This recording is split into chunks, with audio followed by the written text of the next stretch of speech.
Guys, I wanted to show you this clay kit that I purchased.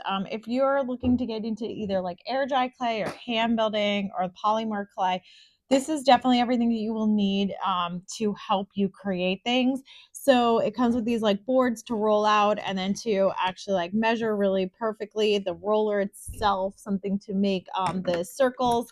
This is great for connecting pieces. You can see it's like a really hard metal wire, and then some cutters as well as your tip that you need to create. So I just wanted to show you like how it works. I love these type of rollers. And then you can put them down so that you're really creating, like your perfect angles, which is hard to do sometimes. So this works really perfectly. I definitely need these to create what I want. So you can see it just makes this like really nice edge right there. And then you can use these to cut it however you want. They're pretty sharp. You get like a case to put them in, but you could see how like nicely it does cut.